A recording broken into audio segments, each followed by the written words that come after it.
Gavumenti eno etulugunya abantu ekwata abo abatagiwagira ne bateeka mu safe houses ababeera eruzira n'ekitala ne babeerayo ddala eyo myaka 3 n'okweyongerayo awatali musango. So kirungi nti batandise okulaba ebintu bye tuzze twogerako nga tubanja.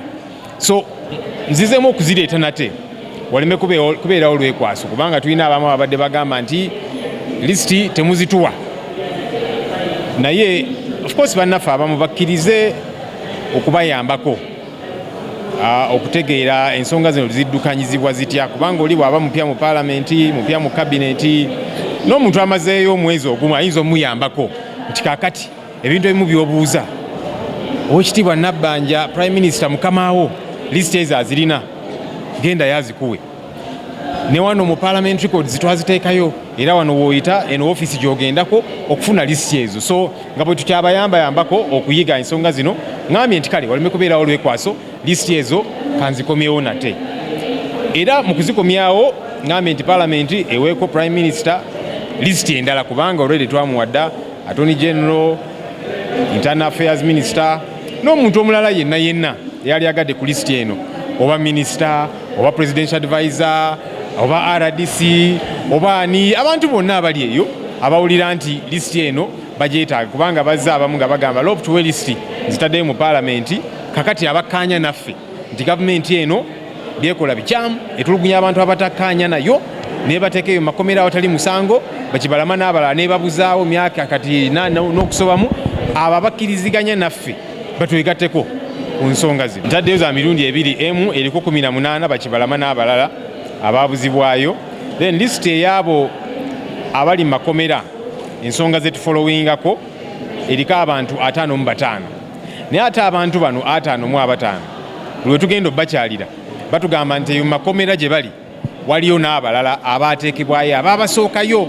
So kakati ne bano tuli mubafunako information bwe tunamala okufuna information eyo yonna list tujaza updatinga naye at least zino zo zikakasibwa abantu bano gye bali mu makooti eyo ne mu makomera ne bano 18 nabo babuzibwawo ate nga ne gavumenti ekkiriza nti babasibangawo Oweekitiibwa Nabbanja bwe yagamba nti waliwo abantu abamu abaagala okulaga nti bakola nnyo nnyini ddala. Juzi twali ku court martial era nagenda ne babaka bannange okweyimirira bannaffe bano Olivia Lutaya n'abalala ku lwaki abazadde baabwe ab'enganda zaabwe abaami n'abakyala baabwe bagenda okubeeyimirira.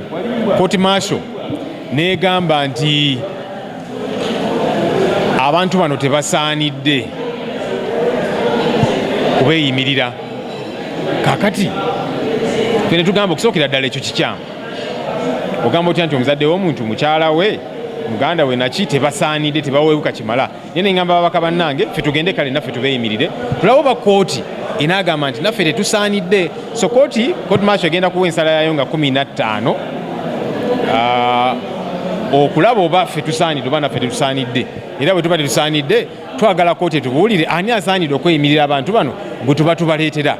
Naye nga bwe tubiwulira nti olwokubanga kooti twagiteeka mu kattu twagiteeka ku kisenge nga tugamba nti kakati naffe nga ababaka ba palamenti tuvuddeyo mutubuulire oba naffe tetusaanidde. Twabiwuliddeko nti bagezaako okulaba nti abantu bano bateebwa. Kati waliwo ababiwulira ebyo nti abantu bano banaatera okuteebwa kankibuukire ndage nti nze ntaddewo embeera ne babata babeerayo mu politics mubaleke bakole baagala okukola naye ffe tusigala tubanja abantu bano bateebwe abo ababuzibwawo bakibalama n'abalala Nabbanja batuwe kubanga omanyi gye bali nga bwe wagamba.